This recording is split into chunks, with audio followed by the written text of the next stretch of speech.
Avez-vous déjà remarqué comment certains noms reviennent sans cesse? Non pas parce que la personne est présente, mais parce que quelque chose en vous attend toujours.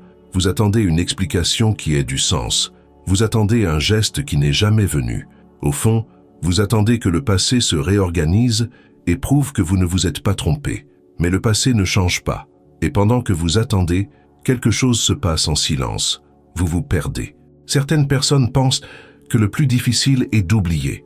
Mais ce n'est pas le cas. Le plus difficile est de réaliser que vous n'essayez pas d'oublier quelqu'un, mais que vous essayez de retrouver qui vous étiez avant de vous effondrer à cause de cette personne. Car à un moment donné, sans vous en rendre compte, vous avez cessé de vous choisir. Et maintenant, même loin, cette absence continue d'occuper une place qui devrait être la vôtre. Elle savait qu'il n'appellerait pas, mais elle vérifiait quand même son téléphone. Non pas parce qu'elle espérait vraiment, mais parce que renoncer à cette attente revenait à admettre quelque chose de pire, qu'elle s'était habituée à exister dans l'orbite de quelqu'un qui ne l'avait jamais mise au centre. Et quand on s'habitue à cela, revenir à soi-même semble être un territoire étranger, un endroit inconnu, effrayant. Il gardait les anciens messages. Elle les relisait de temps en temps, à la recherche de signes indiquant qu'elle avait été importante, à la recherche de preuves qu'elle n'avait pas tout inventé toute seule, mais les mots restaient les mêmes.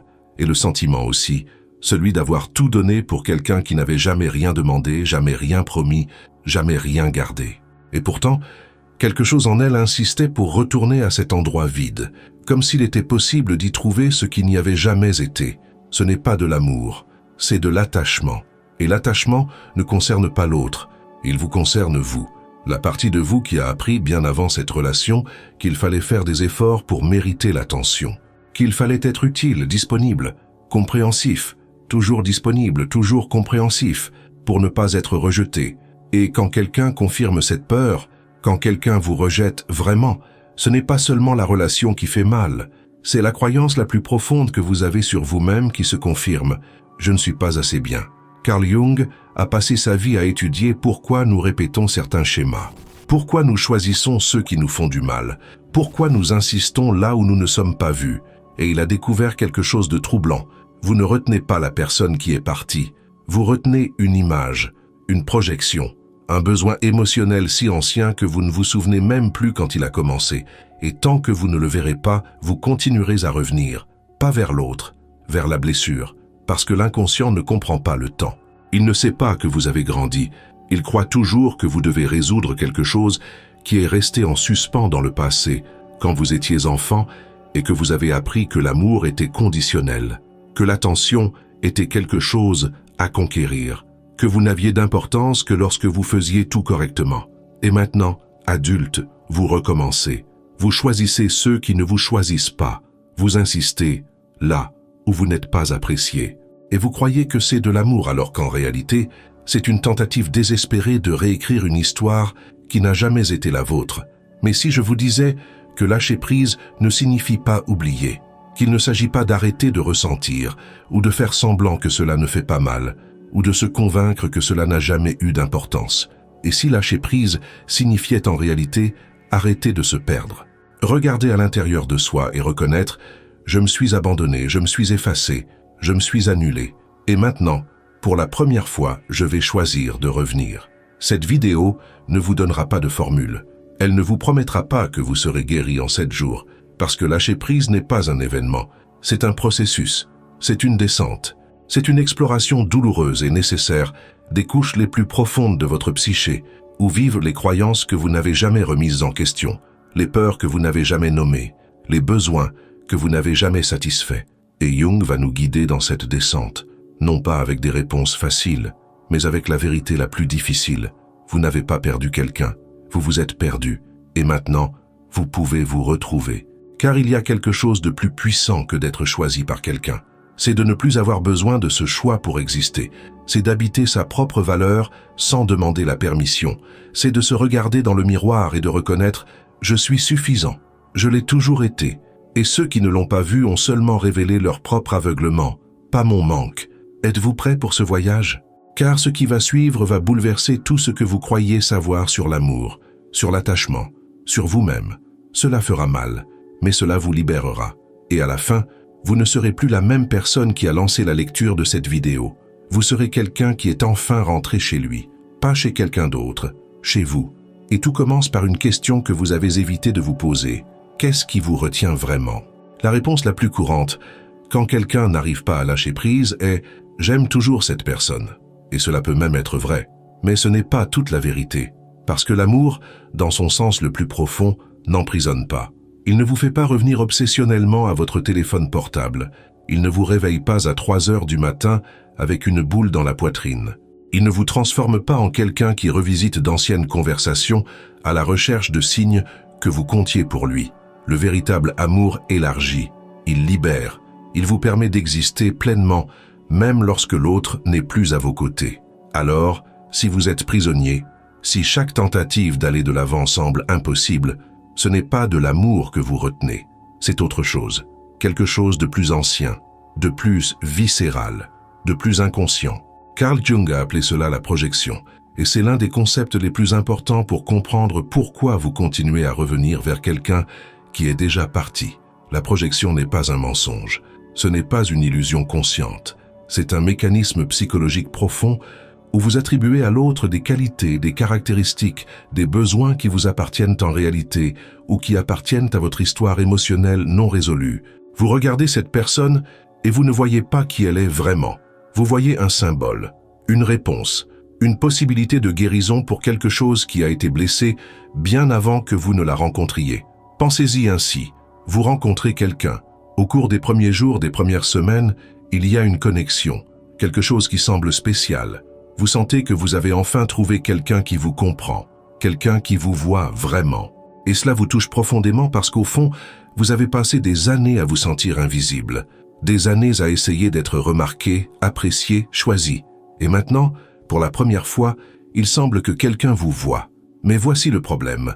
Ce que vous ressentez ne concerne pas nécessairement qui est cette personne. Il s'agit de ce qu'elle représente pour vous. Il s'agit de ce besoin ancien d'être vu qui a enfin trouvé un visage sur lequel se projeter. Et au début, cela fonctionne. La projection vous nourrit.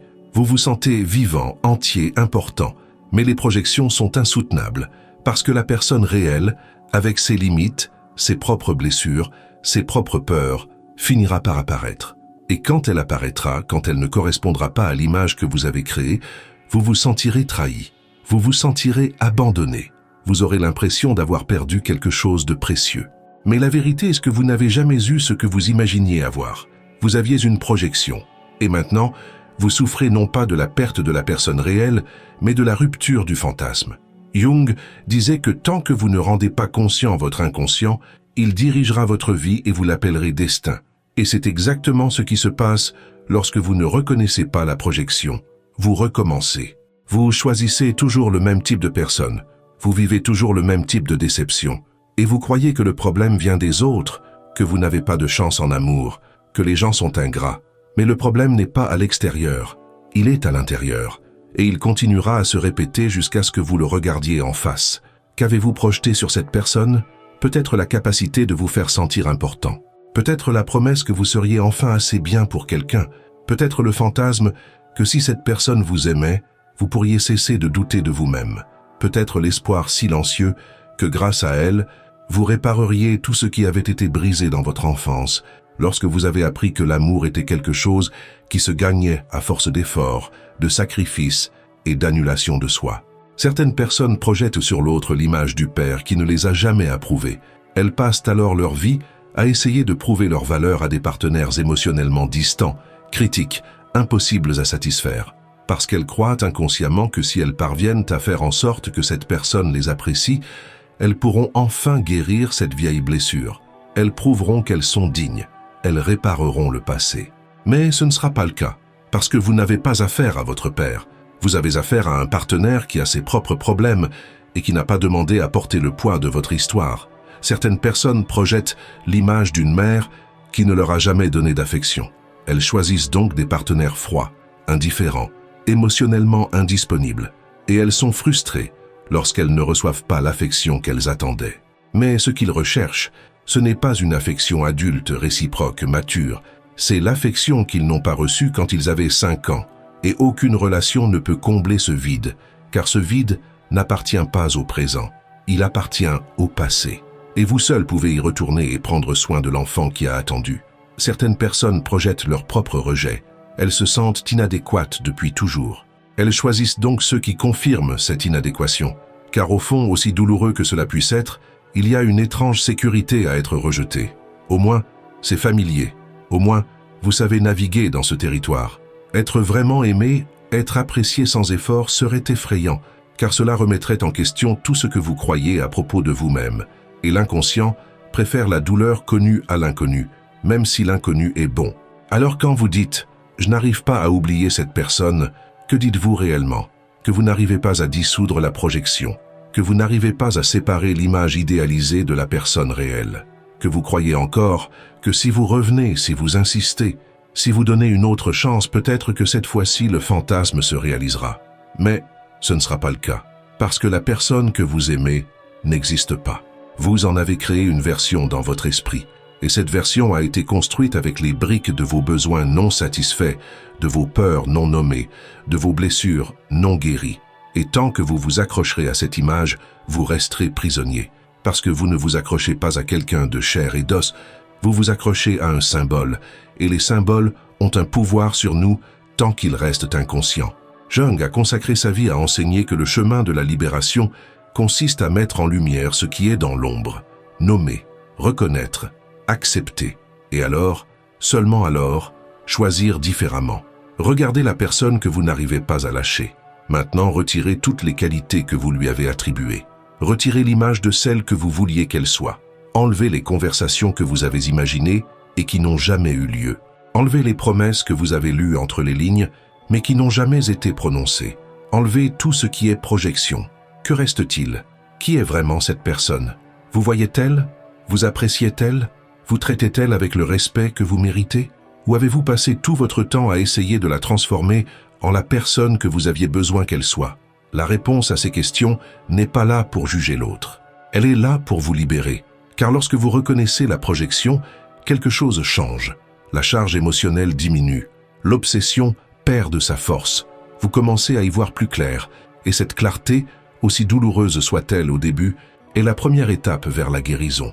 Car vous ne pouvez pas lâcher ce que vous ne reconnaissez pas tenir. Et ce que vous retenez n'est pas une personne. C'est un besoin, un espoir.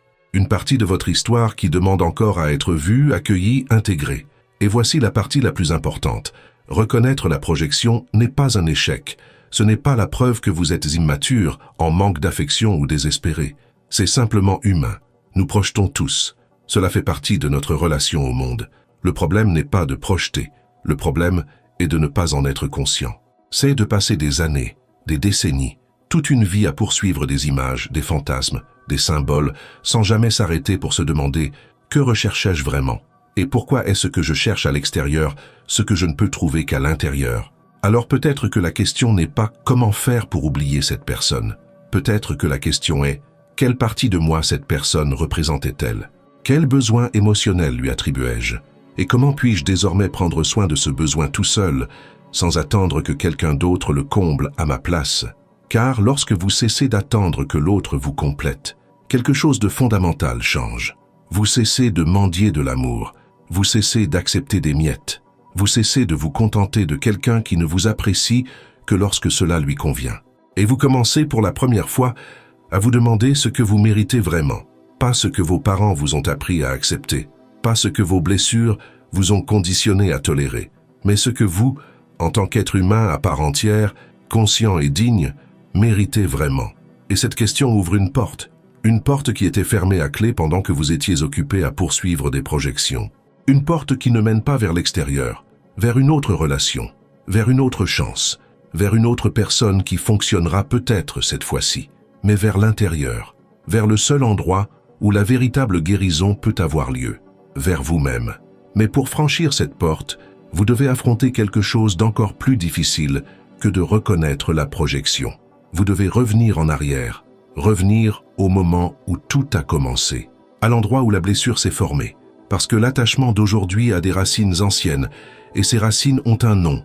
Personne ne naît avec le besoin de prouver sa valeur. Personne ne naît en croyant que l'amour est quelque chose qui s'obtient par le sacrifice, l'annulation de soi, l'effort continu et silencieux.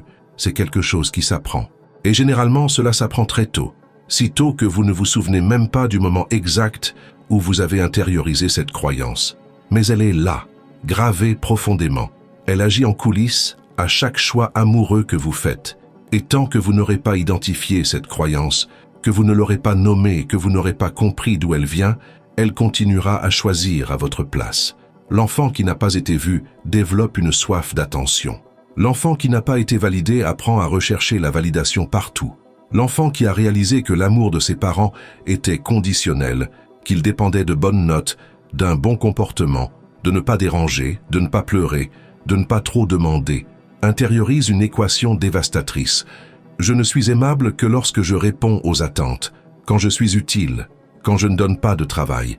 Et cet enfant grandit, il devient adulte, et il continue à fonctionner à partir de cette équation sans s'en rendre compte.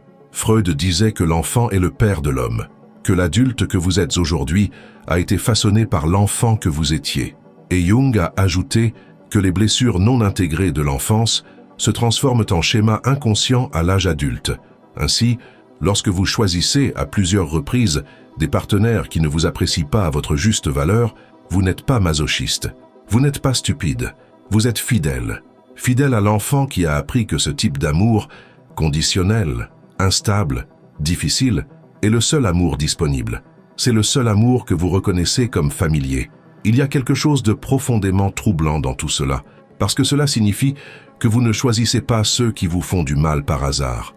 Vous les choisissez parce que, à un niveau inconscient, cette douleur vous est familière. Elle est rassurante. C'est un territoire que vous avez appris à naviguer, et même si cela fait mal, même si cela vous détruit petit à petit, il y a une étrange prévisibilité dans tout cela. Vous savez à quoi vous attendre. Vous savez comment cela fonctionne. Être vraiment aimé, être apprécié sans effort serait étranger, inconnu. Et l'inconscient a peur de l'inconnu, même lorsque l'inconnu est bon. Vous souvenez-vous de la première fois où vous avez réalisé que votre amour n'était pas suffisant? Pas dans une relation adulte. Avant, bien avant. Peut-être était-ce votre père qui n'avait jamais le temps, qui rentrait fatigué et ne voulait pas discuter, qui répondait avec irritation lorsque vous essayiez de lui montrer le dessin que vous aviez fait à l'école, qui vous regardait avec déception lorsque vous ne répondiez pas à ses attentes. Et vous, petit, vous avez conclu ce que tous les enfants concluent dans cette situation. Le problème, c'est moi. Si j'étais meilleur, il m'accorderait de l'attention. Si j'étais différent, il m'aimerait comme j'en ai besoin. Ou peut-être était-ce ta mère, la mère qui t'aimait mais d'une manière étouffante, qui te donnait l'impression que tu n'avais d'importance que si tu comblais son vide émotionnel, qui te confiait le rôle de soutien émotionnel avant même que tu aies l'âge de prendre soin de toi-même. Et tu as appris que ta valeur résidait dans le fait de répondre aux besoins des autres, d'être utile, de t'effacer pour que l'autre se sente bien. Et quand tu as grandi, tu as répété le même schéma. Tu as choisi des partenaires qui avaient besoin d'être sauvés, soignés, réparés. Et tu t'es perdu dans le processus, une fois de plus. Ou peut-être était-ce plus subtil.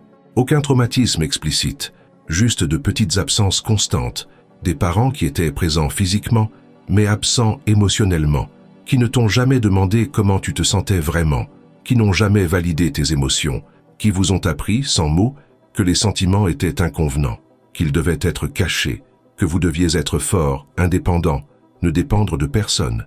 Et vous avez appris. Vous avez si bien appris que maintenant, adulte, vous ne pouvez même pas demander de l'aide. Vous ne pouvez même pas dire « je souffre », parce qu'au fond de vous, l'enfant en vous croit encore que dépendre de quelqu'un est un signe de faiblesse. Et voici le point crucial, ces blessures ne sont pas de votre faute. Vous n'avez pas choisi de naître dans cette famille, vous n'avez pas choisi d'avoir ces parents avec leurs propres limites, leurs propres blessures non guéries. Vous étiez un enfant, vulnérable, dépendant, et vous avez fait ce que tous les enfants font, vous vous êtes adapté. Vous avez développé des stratégies de survie émotionnelle, vous avez appris à vous comporter de manière à minimiser la douleur, le rejet, l'abandon. Et ces stratégies ont fonctionné. Elles vous ont maintenu en vie émotionnellement. Mais le problème, c'est que vous n'avez jamais mis à jour le système. Vous continuez à utiliser les mêmes stratégies aujourd'hui à l'âge adulte, dans des contextes complètement différents. Et ce qui vous protégeait quand vous étiez enfant, vous emprisonne aujourd'hui. Carl Jung appelait ces stratégies des complexes. Ce sont des noyaux émotionnels chargés, formés pendant l'enfance, qui s'activent automatiquement lorsque quelque chose dans le présent fait écho au passé. Ainsi, Lorsque vous rencontrez quelqu'un qui vous ignore, qui vous dévalorise, qui vous traite comme si vous étiez facultatif, ce qui se passe ensuite n'est pas rationnel, c'est viscéral. Le complexe s'active et soudain, vous avez à nouveau 8 ans, essayant de gagner l'amour d'un père distant. Vous avez à nouveau 10 ans, vous essayez d'être assez bon pour que votre mère vous voie enfin tel que vous êtes vraiment, et vous agissez à partir de là. Pas à partir de l'adulte conscient que vous êtes aujourd'hui, mais à partir de l'enfant blessé qui vit toujours en vous. Et cet enfant a tellement peur. Peur d'être à nouveau abandonné, peur de ne pas être à nouveau à la hauteur, peur d'essayer et d'échouer à nouveau.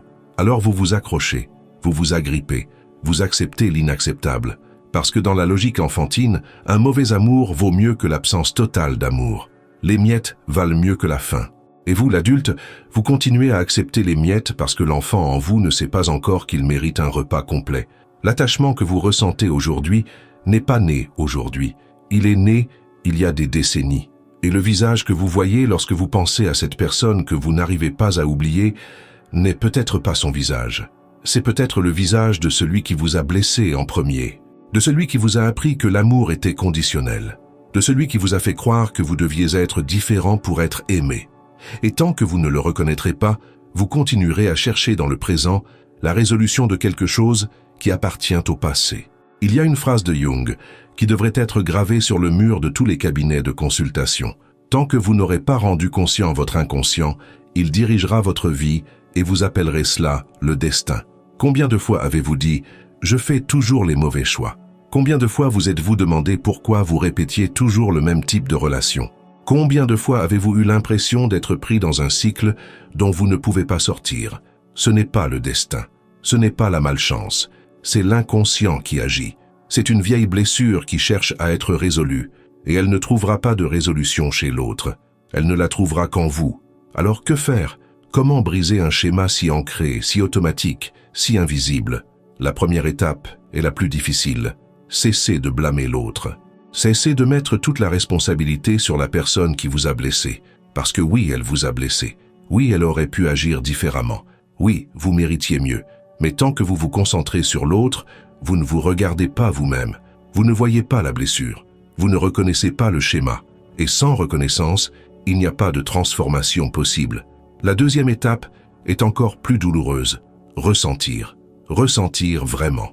Ne pas fuir, ne pas s'anesthésier, ne pas rationaliser, mais laisser la douleur monter, laisser la colère apparaître, laisser la tristesse vous envahir, parce que ces émotions ne concernent pas seulement la relation qui s'est terminée, elles concernent toutes les relations qui se sont terminées avant. Elles concernent toutes les fois où vous n'avez pas été vu, toutes les fois où vous n'avez pas été choisi, toutes les fois où vous vous êtes effacé en croyant que c'était ainsi que vous seriez aimé. Et la troisième étape, la plus transformatrice, parlez à l'enfant que vous étiez, pas métaphoriquement, littéralement, fermez les yeux. Visualisez-vous, petit, à l'âge où vous avez appris que l'amour était difficile, et dites à cet enfant ce qu'il avait besoin d'entendre et n'a jamais entendu. Tu es suffisant. Tu as toujours été suffisant. Le problème n'a jamais été toi. C'était à les limites émotionnelles de ceux qui auraient dû prendre soin de toi. Et maintenant, je suis là, je te vois, je t'apprécie, et je ne t'abandonnerai plus jamais. Car c'est ce qui se passe lorsque vous vous perdez dans des relations destructrices. Vous abandonnez l'enfant qui est en vous. Vous vous trahissez vous-même. Vous choisissez l'autre plutôt que vous-même, une fois de plus. Et tant que vous continuerez à faire cela, vous continuerez à attirer des personnes qui vous confirment que vous n'avez pas d'importance. Parce que le monde extérieur est le miroir du monde intérieur. Et si vous ne vous valorisez pas, vous choisirez quelqu'un qui ne vous valorise pas non plus. Mais voici la bonne nouvelle, la seule bonne nouvelle dans tout ce processus. Vous pouvez changer cela, pas en changeant l'autre, pas en attendant qu'il se réveille et réalise votre valeur, mais en changeant la façon dont vous vous comportez avec vous-même. Parce que lorsque vous guérissez la blessure d'origine, lorsque vous cessez de chercher à l'extérieur ce qui ne peut venir que de l'intérieur, quelque chose change. Vous cessez d'accepter n'importe quoi. Vous cessez de vous contenter de ceux qui vous traitent mal. Vous cessez de croire que vous méritez moins que le meilleur. Et lorsque cela change, le type de personne que vous attirez change également. Parce que vous ne vibrez plus à la fréquence du manque. Vous vibrez à la fréquence de l'intégrité. Mais pour y parvenir, vous devez affronter quelque chose d'encore plus effrayant que la blessure de votre enfance. Vous devez regarder la partie de vous-même que vous avez toujours niée, la partie qui a honte, la partie qui croit qu'elle n'est pas suffisante, la partie qui a tellement peur d'être rejetée qu'elle préfère s'annuler plutôt que de prendre le risque d'être vue. Jung appelait cette partie l'ombre, et c'est d'elle dont nous devons parler maintenant. Il y a une partie de vous que vous ne montrez jamais, une partie que vous cachez même à vous-même, une partie qui a honte d'exister, qui croit que si quelqu'un la voyait vraiment, il s'enfuirait. Cette partie n'est pas mauvaise, elle n'est pas malade, elle n'est pas mauvaise, mais vous avez appris très tôt qu'elle était inacceptable, alors vous l'avez refoulée, vous l'avez enfermée, vous avez fait comme si elle n'existait pas, et maintenant, elle opère dans l'ombre, guidant vos choix sans que vous vous en rendiez compte. Carl Jung a consacré des décennies à l'étude de cette partie cachée de la psyché humaine. Il l'a appelée l'ombre. Et il a dit quelque chose qui devrait être écrit en lettres capitales. Il n'y a pas de lumière sans ombre, et il n'y a pas de totalité psychique sans imperfection. L'ombre n'est pas seulement les aspects négatifs que vous rejetez, c'est tout ce que vous ne vous autorisez pas à être, tout ce que vous jugez inacceptable, faible, honteux. Pour certaines personnes, l'ombre est la colère, parce qu'elles ont appris qu'exprimer sa colère signifiait être une mauvaise personne. Alors elles l'ont ravalée, elles ont souri alors qu'elles voulaient crier. Elles ont accepté l'inacceptable parce que se défendre semblait agressif. Et maintenant, la colère est là, accumulée, non digérée, se traduisant par des ressentiments silencieux, une amertume chronique, un sentiment constant d'injustice qu'elles ne parviennent jamais à nommer. Pour d'autres personnes, l'ombre est la vulnérabilité, parce qu'elles ont appris que le fait d'avoir besoin de quelqu'un était une faiblesse, que pleurer était être fragile, que demander de l'aide était admettre son échec. Elles sont donc devenues des forteresses ambulantes, indépendantes à l'extrême, incapables de s'ouvrir. Et elles se demandent pourquoi elles se sentent si seules, pourquoi personne ne parvient à vraiment se rapprocher d'elles. Mais comment quelqu'un pourrait-il se rapprocher si vous avez construit des murs si hauts que vous-même ne pouvez pas voir par-dessus? Et il y a des gens dont l'ombre est justement cela, la croyance profonde et silencieuse qu'ils ne sont pas à la hauteur, qu'il y a quelque chose de fondamentalement mauvais en vous, et c'est peut-être l'ombre la plus douloureuse de toutes. Car peu importe ce que vous accomplissez, ce que vous réalisez, combien de personnes disent que vous êtes incroyable, au fond de vous, une voix murmure. S'ils savaient qui je suis vraiment, ils me quitteraient. Cette voix n'est pas venue de nulle part. Elle a été implantée par quelqu'un qui aurait dû vous aimer inconditionnellement et qui ne l'a pas fait, par quelqu'un qui aurait dû vous voir et qui ne l'a pas fait. Et maintenant, vous portez cela comme une vérité absolue sur vous-même. Et voici le point central. Tant que vous n'intégrerez pas votre ombre, vous continuerez à la projeter. Vous continuerez à chercher chez les autres la validation que vous ne pouvez vous donner à vous-même. Vous continuerez à vous attacher à ceux qui confirment, par leur indifférence, leur négligence, leur désintérêt, ce que vous croyez déjà. Je ne suis pas assez bien, parce que l'ombre veut être reconnue. Et si vous ne la reconnaissez pas consciemment, elle trouvera des moyens de se manifester. Elle vous fera choisir ceux qui vous font du mal. Elle vous maintiendra prisonnier dans des relations qui confirment vos pires croyances sur vous-même. Parce qu'au moins ainsi, l'ombre est visible, même si c'est de manière déformée. Jung disait que nous préférons être entiers en enfer que parfaits au paradis. Et cela semble étrange jusqu'à ce que vous compreniez ce qu'il voulait dire. Entier signifie complet. Cela signifie inclure toutes les parties de soi, même celles que l'on rejette. Et parfois, inconsciemment, vous choisissez l'enfer, des relations destructrices, des schémas autodestructeurs, des situations qui vous font du mal, parce que dans cet enfer, vous pouvez être entier. Vous pouvez exprimer, même de manière chaotique, les parties de vous-même qui, au paradis, devraient rester cachées. La colère refoulée explose en dispute. La vulnérabilité niée se traduit par une dépendance émotionnelle. Le sentiment d'inadéquation se confirme dans le choix de partenaires qui ne vous apprécient pas à votre juste valeur. Mais il existe une autre voie, une voie consciente. Qui n'a pas besoin de drame, de souffrance, de répétition compulsive pour intégrer l'ombre? Et cette voie commence par une question simple et brutale. Qu'est-ce que je crains le plus que quelqu'un découvre à mon sujet? La réponse à cette question est l'endroit où réside votre ombre. Et la peur n'est pas que l'autre le découvre. La peur, c'est que vous le découvriez et que vous deviez y faire face. Et que vous deviez accepter que cette partie fait aussi partie de vous et qu'elle en a assez d'être exilée. Parlons des ombres les plus courantes chez ceux qui ne parviennent pas à se libérer des liens destructeurs. La première est la peur de l'abandon, mais pas la peur consciente, celle que vous reconnaissez et que vous verbalisez même. C'est la peur viscérale si profondément ancrée qu'elle fait désormais partie de votre identité. C'est la peur qui vous pousse à accepter des miettes parce que les miettes valent mieux que rien. Qui vous pousse à tolérer le manque de respect parce que le manque de respect vaut mieux que la solitude. Qui vous pousse à quémander de l'attention parce que l'alternative, être seul avec vous-même, semble insupportable. Mais pourquoi cela semble-t-il insupportable? Parce que lorsque vous êtes seul, sans la distraction de l'autre, sans l'obsession d'essayer de le faire rester, vous devez faire face au vide intérieur. Vous devez ressentir la solitude qui existait bien avant cette relation. Vous devez affronter le sentiment que vous n'êtes pas une compagnie suffisante pour vous-même. Et cela fait plus mal que n'importe quel rejet extérieur. Parce que pour le rejet extérieur, vous pouvez blâmer l'autre. Mais le rejet intérieur, il est le vôtre. Et vous ne pouvez pas y échapper. La deuxième ombre courante est le besoin d'être spécial. Pas dans le sens sain de reconnaître votre valeur unique, mais dans le sens névrotique de devoir constamment prouver que vous comptez, que vous êtes irremplaçable, que vous êtes différent de tous les autres. Et quand quelqu'un ne vous traite pas comme quelqu'un de spécial, quand quelqu'un vous met au même niveau que n'importe qui d'autre, quelque chose en vous panique. Parce que si vous n'êtes pas spécial, qui êtes-vous? Si vous n'êtes pas exceptionnel, quelle est votre place dans le monde? Et là, vous vous déployez. Vous essayez davantage. Vous faites davantage, vous donnez davantage. Tout cela pour prouver que vous méritez une place de choix dans la vie de l'autre. Mais plus vous essayez, moins vous devenez spécial. Parce que celui qui a besoin de prouver a déjà perdu. La troisième ombre la plus difficile à admettre est le désir inconscient de souffrir. Cela semble absurde. Personne ne veut consciemment souffrir. Mais inconsciemment, la souffrance peut être la seule chose qui vous fait vous sentir vivant. La seule chose qui vous donne une identité, la seule chose qui vous relie à quelque chose de plus grand que la monotonie de l'existence. Et si vous avez grandi dans un environnement où l'amour était toujours mêlé à la douleur, où l'attention ne venait qu'après le drame, où la connexion se faisait à travers les crises, alors votre système nerveux a appris à associer l'amour à la souffrance. Et maintenant, à l'âge adulte, les relations calmes, stables et sûres vous semblent ennuyeuses. Elles semblent fausses. Elles semblent insipides et vous les sabotez. Ou vous choisissez celles qui s'accompagnent déjà de chaos, parce qu'au moins ainsi, vous ressentez quelque chose d'intense, même si c'est de la douleur.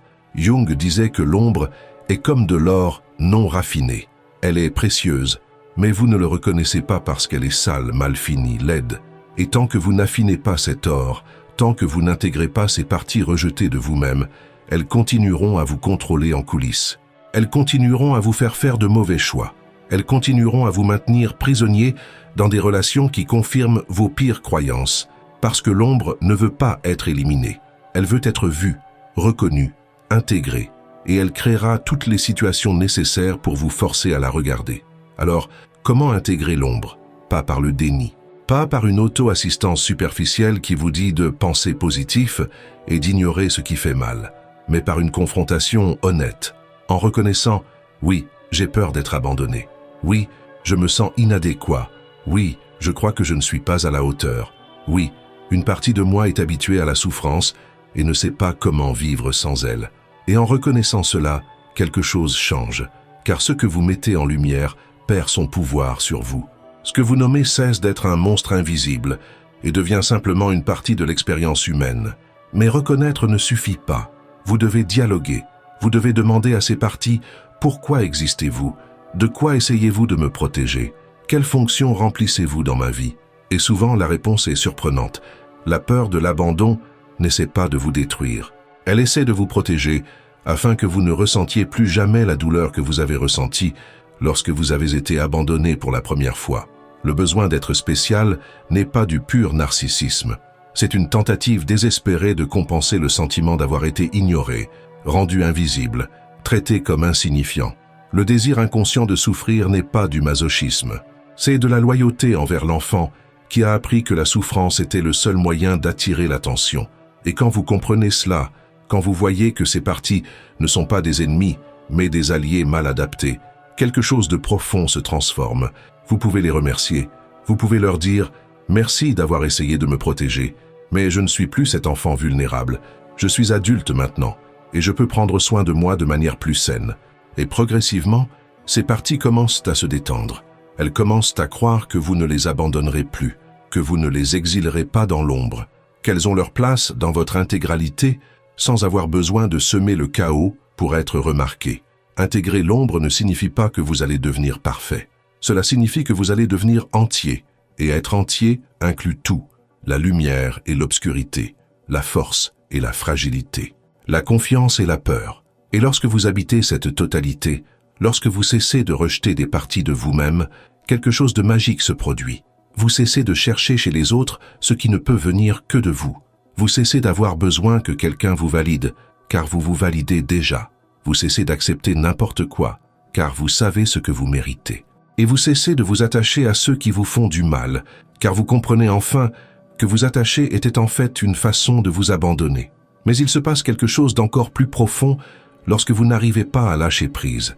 Quelque chose qui va au-delà de l'ombre, au-delà de la blessure de l'enfance, au-delà de la projection. Il y a une trahison silencieuse que vous commettez contre vous-même chaque fois que vous choisissez de rester là où vous n'êtes pas apprécié.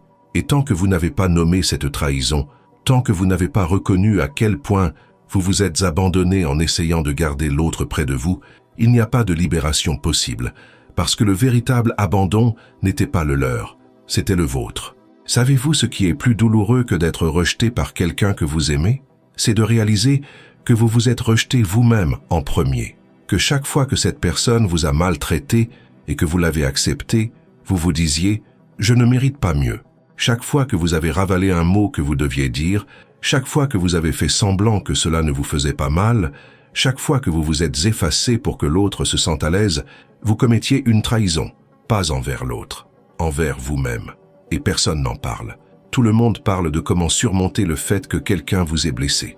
Mais personne ne parle de comment surmonter le fait que vous l'ayez permis, que vous soyez resté, que vous soyez revenu, que vous ayez continué à donner des chances, que vous ayez continué à croire que cette fois-ci serait différente. Et le problème n'est pas de vous juger pour cela. Le problème, c'est de ne pas le reconnaître. Car tant que vous mettez toute la responsabilité sur l'autre, il m'a fait du mal, elle ne m'a pas valorisé, vous ne voyez pas le véritable schéma. Vous vous êtes fait du mal en restant. Vous ne vous êtes pas valorisé en acceptant moins que ce que vous méritiez. Jung avait une phrase dévastatrice à ce sujet. La rencontre de deux personnalités est comme le contact de deux substances chimiques. S'il y a une réaction, les deux sont transformés. Mais que se passe-t-il lorsque la réaction est toxique? Lorsque la transformation n'est pas une croissance, mais une dissolution? Lorsque vous sortez de la relation plus petit que lorsque vous y êtes entré, plus insécurisé, plus brisé, plus perdu, ce n'est pas une transformation, c'est de l'érosion. Et vous avez été complice de votre propre érosion chaque fois que vous avez choisi de rester. Soyons brutaux. Chaque fois que vous avez soupçonné qu'on vous trompait et que vous n'avez pas confronté l'autre, vous vous êtes trahi. Chaque fois que vous avez senti que vous n'étiez pas une priorité, mais que vous avez fait comme si tout allait bien, vous vous êtes trahi. Chaque fois que vous avez vu des signes évidents de désintérêt, de manque de respect, d'indifférence, et que vous avez quand même insisté, vous vous êtes trahi. Et pire encore, vous avez appris à l'autre à vous maltraiter, car lorsque vous acceptez l'inacceptable sans conséquence, vous communiquez que vos limites sont négociables, que votre dignité a un prix, que vous pouvez être dévalorisé tant que vous n'êtes pas complètement rejeté. Et pourquoi avez-vous fait cela? Pourquoi quelqu'un ferait-il cela à lui-même? Parce qu'au fond, tout au fond, vous croyez que vous n'aviez pas le choix. Vous croyez que si vous fixiez des limites, si vous disiez non, si vous exigiez le respect, la personne partirait. Et l'idée de rester seul semblait pire que la réalité d'être maltraité. Alors, vous vous êtes adapté. Vous avez ravalé votre fierté. Vous vous êtes plié. Vous vous êtes contorsionné. Vous avez essayé d'être ce dont l'autre avait besoin, même si cela signifiait cesser d'être vous-même. Et vous avez appelé cela de l'amour. Mais ce n'était pas de l'amour. C'était de la peur déguisée en dévotion. Il existe une dynamique psychologique spécifique qui se produit dans ces cas-là. C'est ce que les thérapeutes appellent la codépendance, mais qui, dans le langage jungien, peut être comprise comme une fusion psychique. Vous ne savez plus où vous vous arrêtez et où l'autre commence. Ces émotions deviennent les vôtres. Ces problèmes deviennent les vôtres. Sa vie devient plus importante que la vôtre. Et vous pensez que c'est une connexion profonde, mais ce n'est pas le cas. C'est une perte d'identité. C'est une annulation de soi. C'est vous qui disparaissez petit à petit en essayant de satisfaire l'autre, d'être présent, intéressé. Et le plus tragique, cela ne fonctionne jamais, car plus vous vous annulez, moins vous devenez attirant. pas au sens superficiel, mais au sens énergétique. Lorsque vous n'avez pas de limite, lorsque vous êtes toujours disponible, lorsque vous acceptez tout, vous cessez d'être intéressant, vous cessez d'être stimulant, vous cessez d'être quelqu'un qui mérite d'être conquis. Vous devenez une valeur sûre, prévisible, et les gens, même ceux qui disent vous aimer, se désintéressent de ce qui est déjà acquis. Mais vous ne le saviez pas. Vous pensiez que vous donner complètement était la solution, qu'aimer davantage compenserait le fait d'être moins aimé. Alors vous avez doublé la mise, vous avez accordé plus d'attention, plus de compréhension, plus de patience, plus de chance. Et chaque fois que vous donniez plus, vous receviez moins. Et chaque fois que vous receviez moins, vous vous convainquiez que vous deviez donner encore plus. Et ainsi, le cycle se perpétuait, et vous vous perdiez de plus en plus. Et vous commenciez à ne même plus reconnaître qui vous étiez devenu dans cette relation. C'est là que réside le moment le plus critique de tout ce processus de libération, parce que vous pouvez pardonner à l'autre de vous avoir fait du mal. Vous pouvez comprendre qu'il avait ses propres blessures, ses propres limites, sa propre incapacité à aimer de manière saine. Mais vous, pouvez-vous vous pardonner d'être resté, de vous être soumis, de vous être trahi à plusieurs reprises, chaque fois plus douloureusement que la précédente? Parce que si vous ne vous pardonnez pas, vous porterez cela comme une culpabilité. Et la culpabilité vous maintiendra prisonnier, pas de la personne, mais à la version de vous-même qui a permis tout cela. Et c'est peut-être là que réside la véritable résistance à lâcher prise. Ce n'est pas tant la personne que vous n'arrivez pas à oublier, c'est ce que vous êtes devenu à cause d'elle. C'est la honte de vous être rabaissé. C'est l'humiliation d'avoir mendié de l'affection. C'est la colère contre vous-même de ne pas être parti plus tôt. Et tant que vous n'aurez pas assimilé ces sentiments, tant que vous ne les regarderez pas avec compassion plutôt qu'avec jugement, ils vous emprisonneront plus que n'importe quel souvenir de l'autre. Jung disait que nous ne guérissons pas en faisant disparaître le mal, mais en le transformant en bien par la compréhension. Et la compréhension ici est la suivante. Vous avez fait de votre mieux à l'époque, avec les outils émotionnels dont vous disposiez, avec le niveau de conscience de soi que vous aviez, avec les croyances que vous portiez en vous. Vous n'êtes pas resté parce que vous étiez faible. Vous êtes resté parce que vous étiez trop fidèle à la croyance que l'amour était un sacrifice, parce que vous pensiez que votre valeur résidait dans ce que vous pouviez endurer, parce que vous avez confondu résilience et soumission. Et maintenant, avec cette compréhension, vous pouvez faire un choix différent. Mais choisir différemment exige quelque chose de radical. Vous devez trahir l'enfant qui a appris à s'annuler. Vous devez trahir la croyance selon laquelle votre valeur réside dans le fait de servir, de plaire, de ne jamais déranger. Vous devez trahir la loyauté malsaine envers les normes familiales où l'amour s'accompagnait toujours de douleur. Et cette trahison, paradoxalement, est le plus grand acte de loyauté envers vous-même que vous puissiez commettre. Parce que vous ne trahissez pas qui vous êtes vraiment, vous trahissez celui qu'on vous a appris à être, et vous aurez peut-être besoin d'aide pour y parvenir. Vous aurez peut-être besoin de structures qui vous aideront à reconstruire la relation avec vous-même, à réapprendre ce qu'est le mérite, à développer le courage de fixer des limites sans culpabilité. Cette transformation ne se fait pas toute seule. Elle exige une méthode, une présence, une continuité.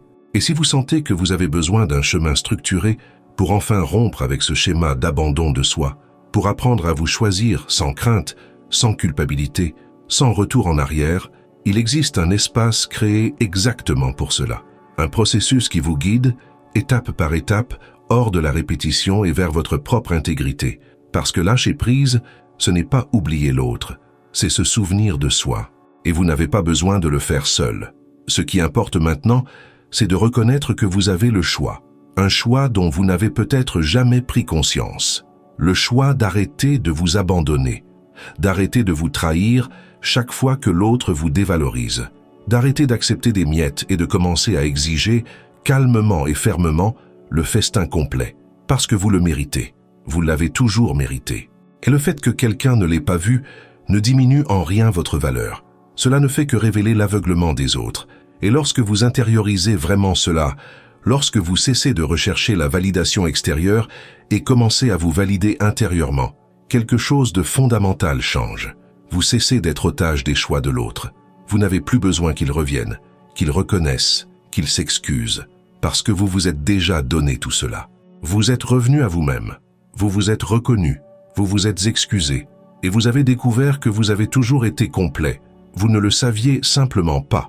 Mais la complétude ne signifie pas la solitude permanente. Elle ne signifie pas se fermer à l'amour. Elle signifie apprendre à aimer sans se perdre. Cela signifie construire des liens à partir de l'intégrité et non du manque.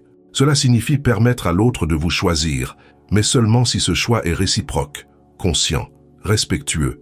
Et si ce n'est pas le cas, vous avez maintenant le courage de partir, pas avec colère, pas avec rancœur, mais avec la dignité de celui qui sait qu'il mérite d'être là où il est apprécié, et qu'il vaut infiniment mieux être seul que d'être accompagné et invisible. La question n'est donc plus « comment faire pour oublier cette personne ?» La question est désormais « comment faire pour ne plus jamais m'oublier ?»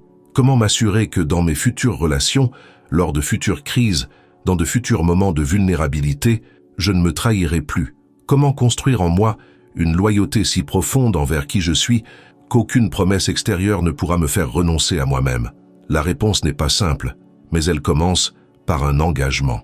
Un engagement non pas envers la perfection, mais envers la conscience. Être attentif à ce que vous ressentez, honorer vos émotions, respecter vos limites, partir quand vous devez partir, parler quand vous devez parler, exister pleinement, même si cela dérange, même si cela éloigne, même si cela signifie rester seul pendant un certain temps, parce que la solitude consciente est une guérison, la compagnie inconsciente est un poison. Et ainsi, progressivement, vous commencez à habiter un nouveau territoire, un territoire où vous n'êtes plus complice de votre propre destruction, où vous n'acceptez pas d'être traité comme facultatif, où vous n'attendez pas que l'autre se réveille et vous voie, parce que vous êtes déjà réveillé, vous vous voyez déjà, et cela change tout, absolument tout. Mais pour consolider ce changement, pour garantir qu'il ne s'agit pas seulement d'une intuition passagère, mais d'une transformation permanente, vous devez comprendre le processus dans son ensemble. Vous devez savoir comment redevenir entier, comment récupérer les parties de vous-même qui ont été laissées pour compte, et cela a un nom en psychologie jungienne. Cela s'appelle l'individuation, et c'est de cela dont nous devons parler maintenant. Jung a consacré sa vie à étudier un processus qu'il considérait comme le plus important de l'existence humaine. Il l'a appelé individuation, et ce n'est pas ce que cela semble être. Il ne s'agit pas de devenir individualiste, égoïste, renfermé sur soi-même. C'est exactement le contraire. Il s'agit de devenir indivisible, entier. Il s'agit d'intégrer toutes les parties de vous-même, celles que vous acceptez et celles que vous rejetez, celles qui sont conscientes et celles qui sont inconscientes, celles que vous montrez et celles que vous cachez, dans une totalité cohérente. Et lorsque vous atteignez cette totalité, lorsque vous cessez de vous fragmenter en essayant de plaire, en essayant de vous intégrer, en essayant d'être aimé, quelque chose d'extraordinaire se produit. Vous vous libérez. Mais l'individuation n'est pas un processus linéaire. Ce n'est pas une liste d'étapes à suivre pour être guéri. C'est un voyage en spirale. Vous descendez, vous trouvez quelque chose de douloureux, vous l'intégrez, vous remontez un peu, vous redescendez, plus profondément. Vous trouvez quelque chose d'encore plus ancien, vous l'intégrez à nouveau, et chaque tour de la spirale vous rapproche de votre centre. Plus près de qui vous êtes vraiment lorsque vous n'essayez pas d'être quelque chose pour quelqu'un d'autre. Et le premier mouvement de l'individuation est exactement ce que vous faites en ce moment. Reconnaître que vous vous êtes perdu, que pendant des années, peut-être des décennies, vous avez vécu en pilote automatique, en répétant des schémas, en répondant à des attentes, en étant celui que les autres avaient besoin que vous soyez. Et cela a fonctionné dans une certaine mesure. Cela vous a tenu en sécurité, cela vous a permis de rester connecté, cela vous a permis de rester en vie, mais cela ne vous a pas permis de rester entier, parce que vous avez dû laisser des parties de vous-même en chemin. La colère que vous ne pouviez pas exprimer, la vulnérabilité que vous ne pouviez pas montrer, les désirs que vous ne pouviez pas admettre, et ces parties n'ont pas disparu. Elles sont restées là dans l'ombre, attendant d'être récupérées. Le deuxième mouvement est le plus douloureux, ressentir la perte. Pas seulement la perte de la relation qui a pris fin, mais la perte de toutes ces années où vous n'étiez pas vous-même. La perte de toutes les occasions que vous avez laissées passer parce que vous étiez occupé à essayer de retenir quelqu'un. La perte de ce que vous auriez pu être si vous ne vous étiez pas trahi autant de fois. Et ce deuil est nécessaire parce que vous ne pouvez pas reconstruire sans d'abord reconnaître ce qui a été détruit. Vous ne pouvez pas avancer sans d'abord honorer ce qui a été laissé derrière. Certaines personnes sautent cette étape. Elles essaient de passer directement au dépassement. Elles font semblant d'aller bien. Elles se lancent rapidement dans une autre relation. Elle se plonge dans le travail, dans des projets, dans des distractions. Tout pour ne rien ressentir. Mais Jung était clair. Ce que vous évitez persiste. Ce que vous niez revient avec une force redoublée. Il n'y a donc pas de raccourci. Si vous voulez vous individualiser, si vous voulez devenir entier, vous devez traverser le deuil. Vous devez pleurer non seulement pour celui qui est parti, mais aussi pour celui que vous avez cessé d'être en essayant de le garder. Le troisième mouvement est le sauvetage. Il s'agit de revenir en arrière et de récupérer toutes les parties que vous avez abandonnées. L'enfant qui avait besoin d'affection et qui n'en a pas reçu. L'adolescent qui avait besoin de validation et qui a été ignoré. Le jeune adulte qui avait besoin de soutien et n'a trouvé que des critiques. Toutes ces versions de vous-même sont toujours là, figées dans le temps, attendant que quelqu'un revienne et dise « Je te vois, je t'apprécie, et tu n'aurais jamais dû être laissé pour compte. » Et qui va faire cela? Personne, seulement vous, parce que personne d'autre n'a accès à ces parties. Personne d'autre ne peut les guérir. Et c'est peut-être cela le plus libérateur et le plus effrayant dans l'individuation. Vous réalisez que vous avez toujours été responsable de vous-même, que vous avez attendu des années quelqu'un qui vous sauverait, qui vous compléterait, qui vous ferait vous sentir entier. Mais cette personne n'existe pas. Elle n'a jamais existé. Et vous ne vous sentirez complet que lorsque vous cesserez de l'attendre et que vous commencerez à vous compléter vous-même. Le quatrième mouvement est l'intégration. Et l'intégration ne signifie pas accepter passivement tout ce qui s'est passé. Cela signifie transformer. Cela signifie prendre la douleur et se demander « Qu'est-ce que cela m'a appris ?» Cela signifie prendre la colère et se demander « Que protège-t-elle ?» Cela signifie prendre la honte et se demander « D'où vient-elle vraiment ?» Et lorsque vous répondez honnêtement à ces questions, lorsque vous cessez de fuir et commencez à enquêter, quelque chose d'alchimique se produit. La douleur se transforme en sagesse, la colère se transforme en limite saine, la honte se transforme en compassion pour soi-même. Jung utilisait constamment la métaphore de l'alchimie. Il disait que le processus d'individuation était comme transformer le plomb en or. Vous prenez la matière brute de votre expérience, toute la souffrance, toute la confusion, tout le chaos émotionnel, et, à travers le feu de la conscience, vous la transformez en quelque chose de précieux. Non pas parce que la souffrance en soi est bonne, mais parce que lorsque vous la traversez consciemment, lorsque vous en tirez un sens, vous cessez d'être victime de votre histoire et vous en devenez l'auteur. Et le cinquième mouvement, le plus beau, est le retour. Mais pas le retour là où vous étiez avant. Vous ne pouvez pas revenir en arrière. La personne que vous étiez avant cette relation, avant cette douleur, avant cet éveil, n'existe plus. Vous avez été transformé. Le retour n'est donc pas vers le passé. Il s'agit d'un retour à soi-même, mais à un niveau plus profond. Il s'agit d'un retour au soi, ce concept jungien qui représente la totalité de la psyché, le noyau le plus authentique de votre être, la partie de vous qui a toujours su qui vous étiez, même lorsque vous l'avez oublié. Et lorsque vous retournez au soi, lorsque vous vous reconnectez à cette essence, quelque chose d'extraordinaire se produit. Vous cessez d'avoir besoin. Vous cessez d'avoir besoin d'une validation extérieure. Vous cessez d'avoir besoin de prouver votre valeur. Vous cessez d'avoir besoin d'être choisi, parce que vous vous êtes déjà choisi. Et ce choix n'est pas égoïste. Il n'est pas narcissique. C'est le seul acte véritablement aimant qui existe. Parce que seul celui qui s'aime vraiment peut aimer l'autre sans se perdre. Seul celui qui est entier peut entrer en relation sans se fragmenter. Mais l'individuation n'est pas une destination finale. Ce n'est pas comme si vous y arriviez et que c'était fini, que vous étiez désormais illuminé et que vous ne souffririez plus jamais. Cela ne fonctionne pas ainsi. Vous continuerez à faire face à des défis. Vous continuerez à être mis à l'épreuve. Vous continuerez à rencontrer des situations qui réactivent vos anciennes blessures. La différence, c'est que vous en êtes désormais conscient. Vous reconnaissez désormais le schéma lorsqu'il apparaît et vous pouvez faire un choix différent. Vous pouvez ressentir l'envie de revenir en arrière, d'accepter des miettes, de vous annuler, mais vous pouvez prendre une grande respiration et dire « Non, pas cette fois, je me choisis ». Et chaque fois que vous faites ce choix, chaque fois que vous vous honorez même lorsque c'est difficile, vous renforcez votre moi. Vous construisez une identité de plus en plus solide, de plus en plus cohérente, de moins en moins dépendante des circonstances extérieures, et cela ne vous rend pas froid, cela ne vous rend pas insensible, cela vous rend libre, libre d'aimer sans attachement, libre de vous connecter sans vous perdre, libre d'exister pleinement, non pas malgré vos blessures, mais à travers elles, transformées en sagesse. Ainsi, le processus qui consiste à lâcher prise sur ceux qui ne vous méritaient pas est en fait le processus qui consiste à vous trouver, à rentrer chez vous. Et chez vous, ce n'est pas une personne, ce n'est pas un lieu, c'est vous.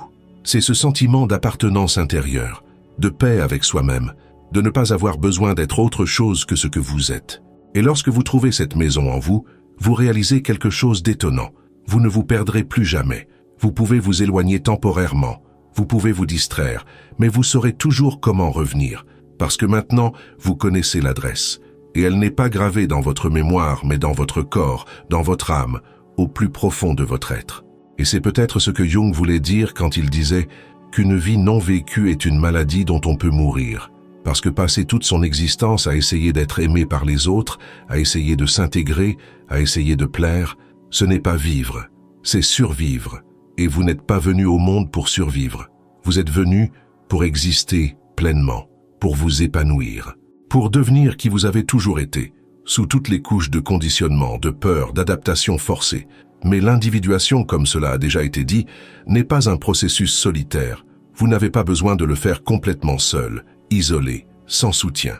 En fait, nous avons souvent besoin de miroirs, des personnes, des thérapeutes, des communautés qui nous aident à voir ce qui est encore inconscient, qui nous remettent en question lorsque nous retombons dans nos anciens schémas, qui nous rappellent qui nous sommes lorsque nous l'oublions.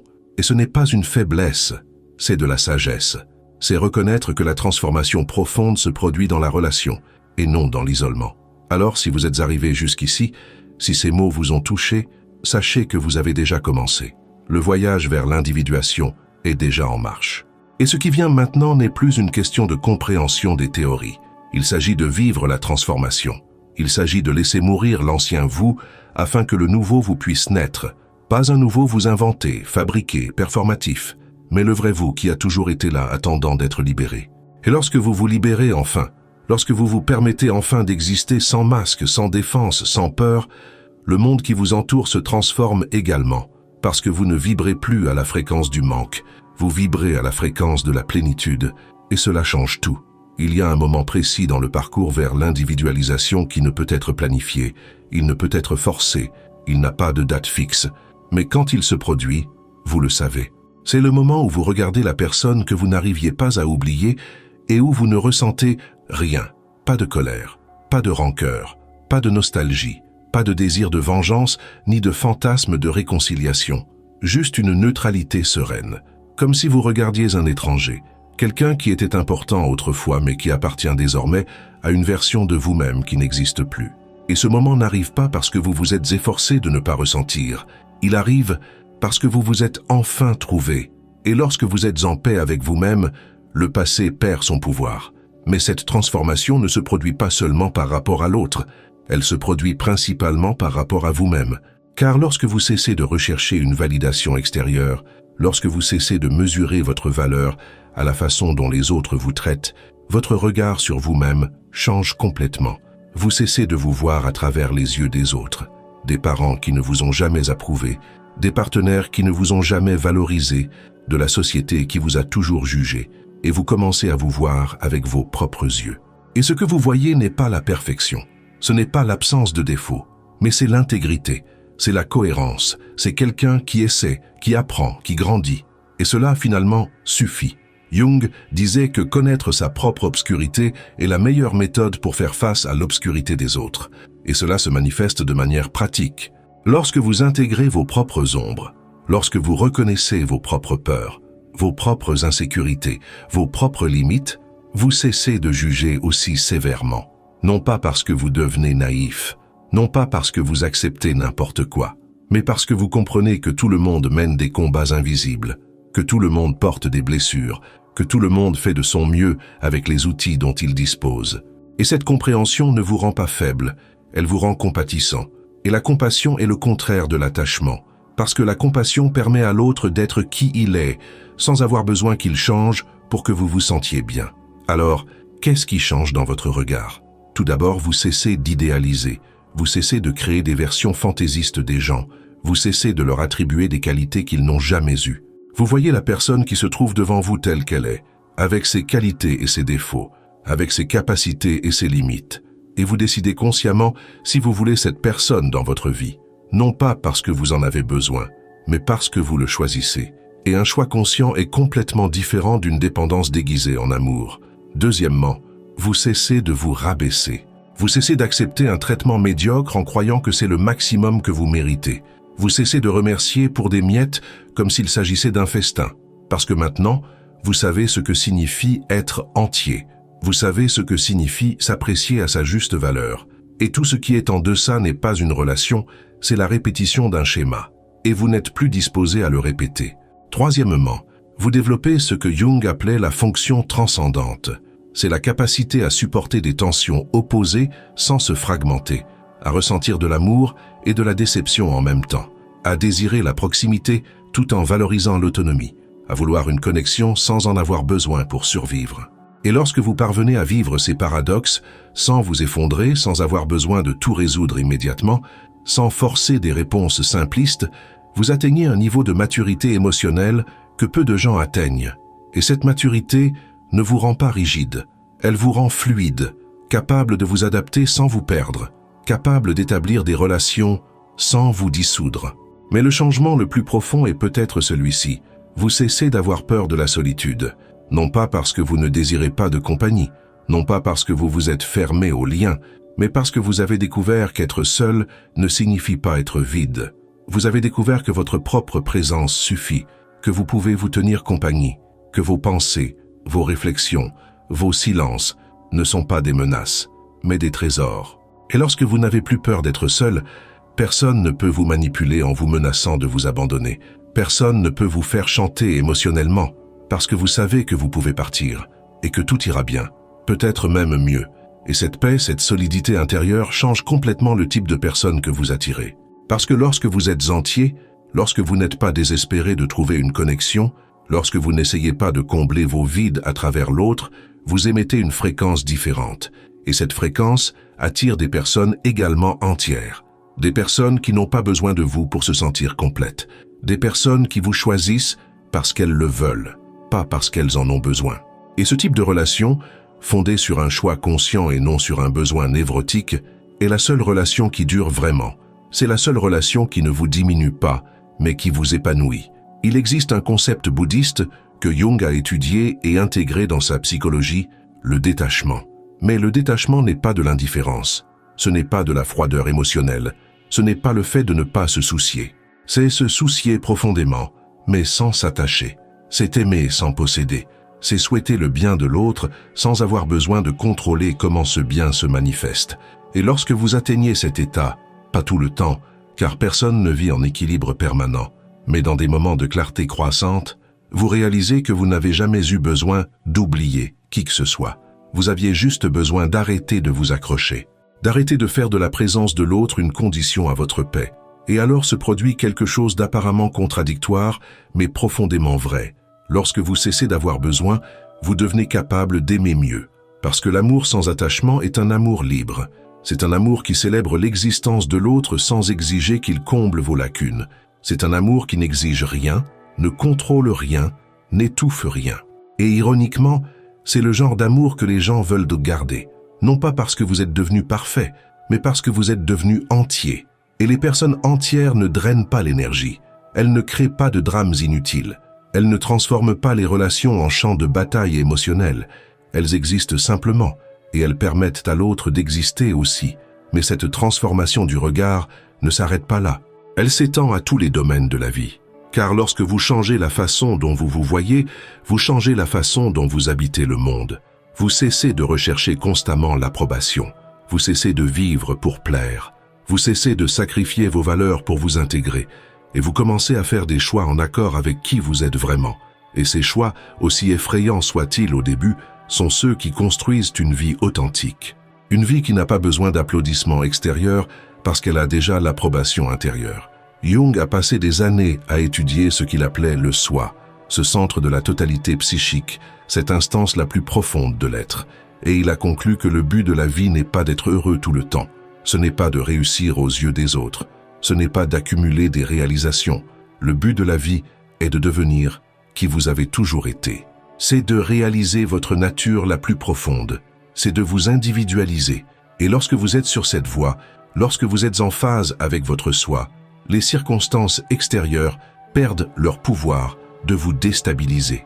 Vous pouvez subir des pertes, des douleurs, des crises, mais vous ne vous perdez pas, parce que maintenant vous savez où se trouve votre maison, et vous pouvez toujours y retourner. Et c'est peut-être cela, véritablement, lâcher prise. Ce n'est pas oublier ceux qui vous ont fait du mal. Ce n'est pas faire semblant que cela n'a pas fait mal. Ce n'est pas effacer les souvenirs. C'est simplement cesser d'alimenter le passé avec votre énergie présente. C'est rassembler toutes les parties de vous-même qui sont restées coincées dans cette relation et les ramener.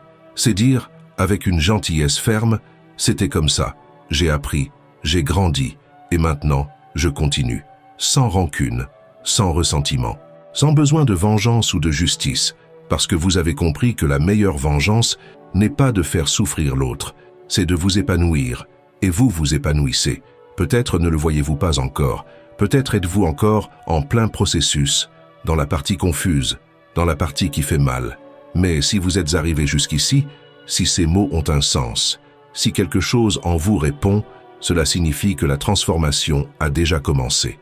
Vous n'êtes plus qui vous étiez, vous n'acceptez plus ce que vous acceptiez, vous ne tolérez plus ce que vous tolériez. Et cela, même si cela ne semble pas être le cas, est une victoire. C'est une libération qui se produit. Pas d'un seul coup, pas de manière dramatique, mais progressivement, silencieusement, profondément. Et quand vous regarderez en arrière dans quelques mois, dans un an, vous serez surpris. Vous vous souviendrez de qui vous étiez lorsque vous avez commencé ce processus. Vous vous souviendrez du désespoir, de l'obsession, de la douleur insupportable, et vous réaliserez que cette personne n'existe plus, non pas parce que vous l'avez oubliée, mais parce que vous avez changé. Et la personne que vous êtes aujourd'hui ne correspond plus à cette douleur. Elle a trop grandi, elle s'est trop développée, elle a trop compris. Et alors, enfin vous comprendrez le titre de cette vidéo. Lâcher prise, ce n'est pas perdre quelqu'un. C'est retrouver celui que vous avez laissé derrière vous. C'est récupérer toutes les parties de vous-même qui ont été fragmentées, négligées, abandonnées. C'est rassembler les morceaux et reconstituer le tout. Et lorsque vous êtes entier, lorsque vous vous êtes retrouvé, vous réalisez que vous n'avez jamais perdu quoi que ce soit de vraiment précieux. Car la seule valeur irremplaçable a toujours été en vous. Et personne, absolument personne, ne peut vous l'enlever, à moins que vous ne le permettiez, et vous ne le permettrez plus, parce que maintenant, vous savez ce que coûte de se perdre, vous savez ce que signifie se trahir, vous connaissez la douleur de s'abandonner, et vous avez décidé de ne plus jamais payer ce prix, qu'à partir de maintenant, vous vous choisissez, tous les jours, dans toutes vos décisions, dans toutes vos relations, pas de manière égoïste, mais avec intégrité. Parce que seul celui qui se préserve peut vraiment se donner. Seul celui qui s'aime peut vraiment aimer. Et seul celui qui est entier peut construire des liens sains. Et vous êtes sur la bonne voie. Vous rentrez chez vous. Et chez vous, c'est vous.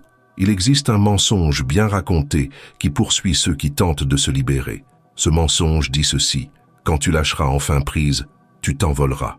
Tu te sentiras léger, libre, radieux. Tu te réveilleras un jour et tout sera à nouveau coloré. Et les gens y croient. Et ils attendent. Et quand ils ne ressentent pas cette légèreté instantanée, ils pensent qu'ils ont échoué, qu'ils n'ont pas encore vraiment lâché prise, que quelque chose ne va pas chez eux. Mais la vérité est autre. La vérité, c'est que lâcher prise ne vous fait pas voler. Cela vous fait atterrir. Cela vous fait enfin poser les pieds sur terre après des années passées à flotter dans des fantasmes, des espoirs, des versions imaginaires de relations qui n'ont jamais existé. Et atterrir n'est pas moins libérateur que voler. C'est même plus libérateur, car seuls ceux qui ont les pieds sur terre peuvent aller de l'avant. Et c'est peut-être là l'image la plus honnête de ce que signifie se libérer de ceux qui ne vous méritaient pas. Ce n'est pas une transcendance spectaculaire, ce n'est pas une illumination soudaine, ce n'est pas se réveiller guéri et ne plus jamais rien ressentir, c'est simplement cesser de vivre dans le passé, c'est se réveiller un jour et se rendre compte que vous avez pensé à cette personne pendant 5 minutes au lieu de 5 heures. C'est remarquer que la douleur dans votre poitrine n'est pas venue quand vous avez vu quelque chose qui vous rappelait cette personne. C'est ressentir de la nostalgie mais sans désespoir. C'est se souvenir mais sans douleur paralysante. C'est reconnaître que cela a été important mais que cela ne définit plus qui vous êtes. Jung avait une phrase qui résume parfaitement ce moment. « Je ne suis pas ce qui m'est arrivé. Je suis ce que je choisis de devenir. Et ce choix ne se fait pas une seule fois. Il se fait tous les jours. Il se fait chaque fois que vous ressentez l'envie d'envoyer ce message et que vous ne le faites pas. Chaque fois que vous voyez son nom apparaître et que vous ne vous précipitez pas pour répondre. Chaque fois que vous ressentez le vide et qu'au lieu de le combler avec la présence de quelqu'un d'autre, vous choisissez de vous asseoir avec lui, de respirer avec lui, comprendre que le vide n'est pas un ennemi, ce n'est qu'un espace. Et cet espace peut être comblé par vous, par vos projets, par vos rêves, par votre reconstruction. Et cette reconstruction n'est pas rapide, elle n'est pas linéaire. Il y a des jours où vous vous réveillez bien, il y a des jours où le déclencheur vient de nulle part et où vous avez l'impression d'être revenu au début, mais ce n'est pas le cas. Car même les mauvais jours, il y a quelque chose de différent maintenant. Il y a la conscience, il y a de la compréhension. Il y a la certitude que vous avez déjà traversé cela auparavant et que vous avez survécu, et vous le traverserez à nouveau, et encore, autant de fois que nécessaire, jusqu'au jour où vous réaliserez que vous ne traversez plus rien. Vous vivez simplement. Et cette personne, cette douleur, ce chapitre ne sont plus qu'une partie de votre histoire, pas toute votre histoire. Et lorsque vous arrivez à ce stade, lorsque vous vivez enfin le présent sans être hanté par le passé, quelque chose de profond se produit. Vous cessez de romancer la souffrance. Vous cessez de penser que la douleur est synonyme de profondeur. Vous cessez de croire que les relations doivent être difficiles pour être vraies, et vous faites place à quelque chose que vous n'avez peut-être jamais connu auparavant, la légèreté. Pas la légèreté du déni, mais la légèreté de celui qui s'est débarrassé d'un poids, de celui qui a cessé de porter des responsabilités qui n'étaient pas les siennes, de celui qui a compris qu'on peut aimer quelqu'un et quand même choisir de partir, qu'on peut souhaiter le bien de quelqu'un sans avoir besoin d'être présent dans sa vie, qu'on peut honorer ce qui a été sans avoir besoin que cela continue d'être. Et cette légèreté change tout. Elle change la façon dont vous vous réveillez le matin. Elle change ce que vous tolérez. Elle change ce que vous recherchez. Parce que maintenant, vous ne recherchez plus quelqu'un qui vous complète. Vous recherchez quelqu'un qui vous complète. Et cette différence, bien que subtile dans le langage, est énorme dans la pratique. Compléter signifie que vous êtes brisé et que vous avez besoin de quelqu'un pour vous réparer. Compléter signifie que vous êtes entier et que vous choisissez de partager cette intégrité avec quelqu'un qui est également entier. Et seul le second permet de construire quelque chose de durable. Mais que se passe-t-il si personne ne se présente? Et si vous faites tout ce travail, si vous guérissez, si vous vous intégrez, si vous devenez cette personne entière et consciente, et que vous restez quand même seul, c'est la question qui hante beaucoup de gens. Et la réponse n'est pas réconfortante au sens conventionnel du terme, mais elle est vraie. Vous allez vous en sortir. Parce que la solitude consciente n'est pas une punition, c'est la liberté. C'est ne dépendre de personne pour se sentir complet. C'est ne pas avoir besoin de validation extérieure pour connaître sa valeur. C'est se réveiller seul et se sentir en paix. Et si quelqu'un se présente, tant mieux. Si personne ne se présente, ce n'est pas grave non plus. Parce que votre vie n'est pas en pause en attendant que l'autre arrive. Votre vie se déroule maintenant et vous êtes enfin présent dans celle-ci. Et c'est peut-être cela, le véritable envol. Ce n'est pas quitter le sol, c'est cesser de vivre dans les nuages. C'est cesser de fantasmer sur des futurs qui dépendent de variables que vous ne contrôlez pas. C'est apporter votre énergie ici et maintenant, à ce que vous pouvez faire, à qui vous pouvez être, à la façon dont vous pouvez contribuer. Et lorsque vous êtes dans cet état de présence radicale, d'engagement total envers votre propre existence, quelque chose de curieux se produit. Vous devenez magnétique. Non pas parce que vous essayez d'attirer quelqu'un, mais parce que vous vibrez à la fréquence de l'authenticité. Et l'authenticité est rare, elle est précieuse, et elle attire naturellement. Mais même si elle n'attire pas, même si vous passez des années seul, vous aurez construit quelque chose que personne ne peut vous enlever. Une relation saine avec vous-même. Et c'est la base de tout, parce que toutes les relations extérieures sont le reflet de la relation intérieure. Si vous ne vous respectez pas, vous attirerez ceux qui ne vous respectent pas. Si vous ne vous valorisez pas, vous attirerez ceux qui ne vous valorisent pas. Si vous ne vous aimez pas, vous attirerez ceux qui ne vous aiment pas. Mais lorsque vous aurez enfin construit cette base solide en vous, lorsque vous serez pour vous-même ce que vous avez toujours voulu que l'autre soit, tout changera. Et ceux qui entreront dans votre vie à partir de là devront être à la hauteur, parce que vous n'accepterez plus n'importe quoi. Et ce n'est pas de l'arrogance, c'est du discernement. Jung disait souvent que le privilège d'une vie est de devenir qui vous êtes vraiment. Et devenir qui vous êtes vraiment exige de lâcher prise sur qui vous pensiez devoir être pour être aimé.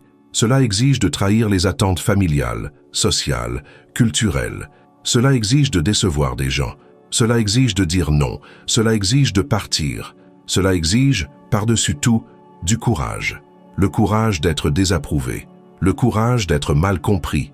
Le courage d'être abandonné. Parce que lorsque vous choisissez l'authenticité, tout le monde ne va pas l'apprécier. Tout le monde ne va pas rester. Et ce n'est pas grave, parce que ceux qui restent ne restent pas pour l'image que vous projetez. Ils restent pour qui vous êtes. Et c'est le seul type de permanence qui en vaut la peine. Alors, que faites-vous maintenant? Maintenant que vous êtes arrivé au bout de ce parcours, maintenant que vous comprenez que lâcher prise ne concerne pas l'autre, mais vous-même. La réponse est simple, mais pas facile. Vous vivez. Vous vivez vraiment. Pas en fonction de ceux qui vous ont fait du mal. Pas en fonction de ceux qui pourraient vous blesser à l'avenir. Mais en fonction de qui vous êtes quand personne ne vous regarde. En fonction de vos valeurs, de vos rêves, de ce qui fait battre votre cœur plus fort. Et chaque fois que vous êtes tenté de revenir, de recommencer, d'insister une fois de plus, demandez-vous, est-ce que cela me rapproche ou m'éloigne de qui je veux être? Et laissez cette question vous guider. Et rappelez-vous, chaque fois que vous en avez besoin, que vous n'êtes pas ici pour être mérité. Vous êtes ici pour vous mériter, pour vous choisir, pour construire une vie qui n'a pas besoin d'applaudissements extérieurs, parce qu'elle a déjà votre approbation intérieure. Et lorsque vous faites cela, lorsque vous vous engagez vraiment dans votre propre existence, vous réalisez quelque chose d'extraordinaire. Vous n'avez perdu personne. Vous vous êtes trouvé, et personne, absolument personne, ne vaut plus que cela. Maintenant, j'ai besoin de vous poser une question.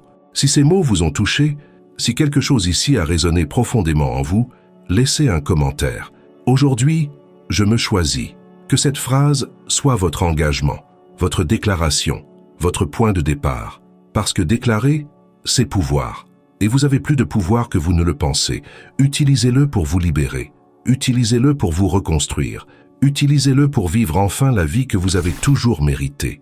Et souvenez-vous, vivre en pleine conscience est un choix.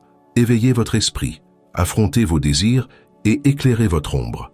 Comptez sur moi dans cette aventure et continuez à suivre les prochaines vidéos de la chaîne, parce que cela ne s'arrête pas ici. La transformation est continue et vous n'avez pas à le faire seul.